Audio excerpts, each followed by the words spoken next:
के साथ सामट जा रे। भारत माता की भारत माता की भैरव बाबा की भैरव बाबा की। आज भैरव जी के इस पवित्र स्थान पर पधारे हुए लंडूरा विरासत के महाराजा सम्मानीय परवन कुमार सिंह जी, हमारे यहाँ राजस्थान के गृह मंत्री परमादरणीय सम्मानीय गुलाब चंद जी कटारिया साहब, राजस्थान के विधानसभा के उपाध्यक्ष सम्मानीय राव राजेंद्र सिंह जी, पूर्व विधायक सम्मानीय अत्तर सिंह जी बड़ाना साहब, पूर्व विधायक सम्मानीय रामचंद्र जी रावत साहब, यहाँ के भाजपा के वरिष्ठ नेता हंसराज जी पटेल, शंकरलाल जी भाई महेंद्र जी, और जो मैं सभी का नाम लूं, नाम सभी का जानता हूं तो काफी समय लग जाएगा। सम्मानित मंच को मेरा नमन, मेरे बुजुर्गों को मेरा पांव धो, मेरे युवा साथियों को मेरा नमस्कार। आज हम सब लोग भैरव बाबा के इस विशाल भंडारे में सुबह से आप सब लोग यहाँ आए, उन सब की तरफ से जो इस भंडारे में शिरकत करने आए, बाहर से जितने भी अतिथि आए, मैं आप सब की ओर से और अपनी ओर से इस कोटपुतली की पावन धरती पर पधारने पर आपका हार्दिक अभिनंदन करता हूं, स्वागत करता हूं। सम्मानीय मूलचंद जी मीना, जो हमारे जिला प्रमुख जी, मैं क्षमा चाहूंगा आपका नाम भूल गया था, आपको भी और मैं, मेरे सामने बैठे हुए मेरे किसान भाइयों, मेरे युवा साथियों, क्योंकि आज हम सब लोग भैरव बाबा के इस विशाल भंडारे में आए हैं, जो हर वर्ष की भांति हम लोग आते हैं। अभी मेरे से पहले एक वक्ता ने बहुत अच्छी अच्छी बातें आप लोगों के बीच में रखी। मेरे से पहले सम्मानीय कटारिया जी ने आपको भैरव बाबा के बारे में बताया। ये वो जो इस कलयुग के वो अवतार हैं, जो अगर हम लोग मन से मांगे तो भगवान भी देने से इनकार कर सकता है, लेकिन ये मूर्ति आपको देने से इनकार नहीं कर सकती। मैं साथियों ज्यादा लंबा नहीं कहते हुए, लेकिन फिर भी आपको एक छोटी सी बात जरूर कहना चाहूंगा। एक बार एक बनिया था, जिसके सदैव नारद जी घर पे आया करते थे और उसके यहाँ रुकते, और कोई भी बात होती तो वो बात पूछा करते थे। बनिया के घर जब भी नारद जी आते तो बनिया के काफी समय हो गया, उसकी कोई संतान नहीं थी। सेठानी उसे कहने लगी कि सेठ जी, अब की बार जब नारद जी आएंगे, भगवानों के पास रहते हैं, जैसे अभी अत्तर सिंह जी बड़ाना कह रहे थे कि मैं भी इनको बहुत अच्छी तरीके से जानता हूँ, ये राजनीति में झूठ नहीं बोलते, बात सही है कि मैंने भी राजस्थान की विधानसभा में इनके साथ रहा और कभी मैंने भी देखा कि जो भी बात कहते हैं वो सत्य कहते हैं। मैं एक बात कहना चाहता हूँ साथियों, जब सेठानी के कहने से सेठ ने नारद जी से आग्रह किया, और आग्रह क्या किया कि एक बार जब नारद जी खाना वाना खाकर सोने की तैयारी करने लगे, तब सेठ जी ने कहा कि हे नारद जी, हमें एक संतान की आवश्यकता है, अगर आपकी कृपा हो जाए, भगवान से आप बात कर लो और हमें संतान मिल जाए। नारद जी ने कहा कोई बात नहीं, ये तो मेरे बाएं हाथ का खेल है, मैं तो ये तो कल भगवान के विष्णु या किसी भी शंकर जी या किसी भी भगवान के पास जाऊंगा और आपको संतान जरूर ला कर दूंगा। नारद जी जब वापस जाते हैं, भगवान के पास जाते हैं, तो ये कहते हैं कि मेरे बस की बात नहीं, ये सभी भगवानों के पास जाते हैं, लेकिन उनको सब मना कर देते हैं कि इसके भाग्य में संतान का सुख है ही नहीं, तो हम लोग इसको संतान नहीं दे सकते। काफी दिनों बाद जब नारद जी आते हैं तो उदास चेहरा लेकर आते हैं।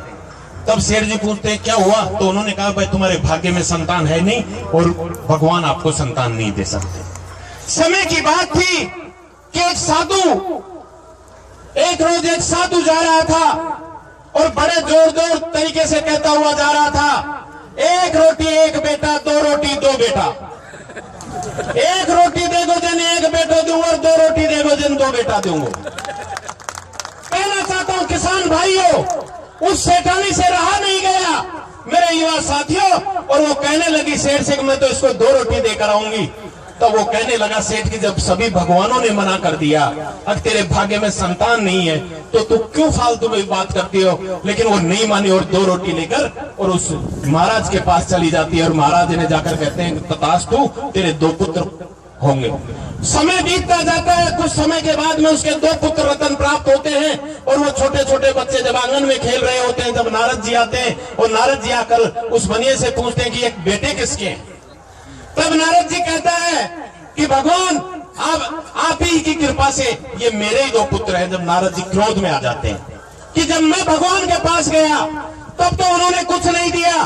लेकिन अब इस सेठ को 2 बेटे दे दिए, मैं तो सिर्फ 1 मांगने गया था, अब इसको 2 दे दिए। ये बात विष्णु भगवान समझ लेता है। तब वो विष्णु भगवान के पास नारद जी जाते हैं, तो विष्णु भगवान एक खटवा के पाटे लेकर जो अपने गांव में बोलते हैं वो लेकर बैठ जाता है, और कहता है तो जल्दी से कहता है कि हे नारद मुझे जल्दी बचाओ, किसी भी मनुष्य का कलेजा ला कर दो, वरना तो मैं बहुत जल्दी मैं मर जाऊंगा। ये सुनते ही नारद जी वापस भाग पड़ते हैं और पूरी पृथ्वी पाकर हर किसी से कहते हैं कलेजा दे देने यार। अरे कहते मैं कहीं से दे दे, तू तेरे गले ला, जिन बात करे जो यूं का धक्का दे। नारद जी बड़े चिंतित हो जाते हैं, विष्णु भगवान मरने वाले। कुदरत उसी टाइम में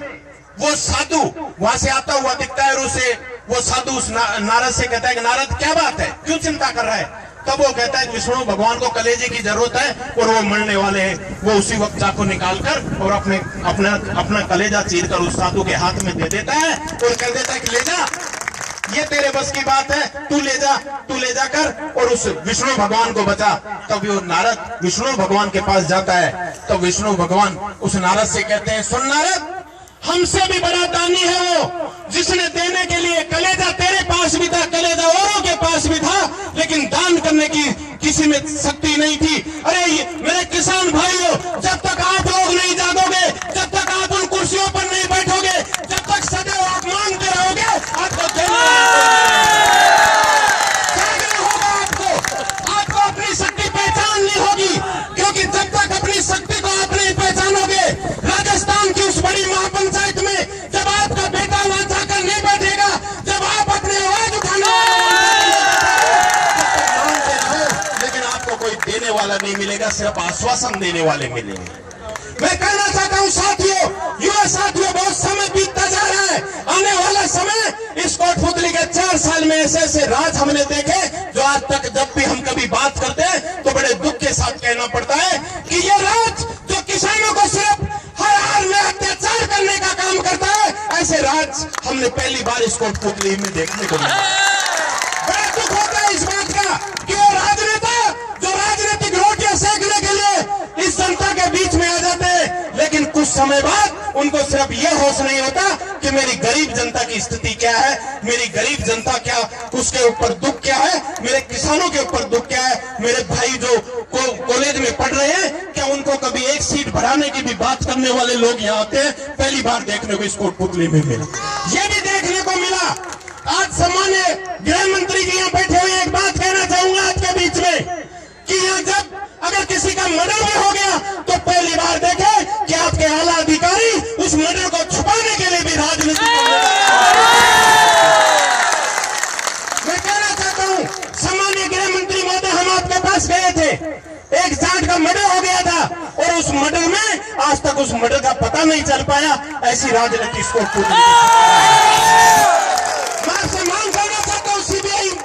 जांच करवाइए उस मर्डर की, क्या हुआ, उसको कौन मार गया, कैसे, क्या पता, लेकिन आज तक कोई पता नहीं चल पाया है। एक बात और कहना चाहूंगा मैं आज आप लोगों के बीच में, साथियों समय बहुत कम है और आप लोगों को फैसला करना होगा कि राजस्थान की उस बड़ी महापंचायत में आज का बेटा जाए या वो लोग जाए जो सिर्फ समय पे आकर आप लोगों को बेटा बनाने का काम करते हैं, ये फैसला आप लोगों को लेना होगा।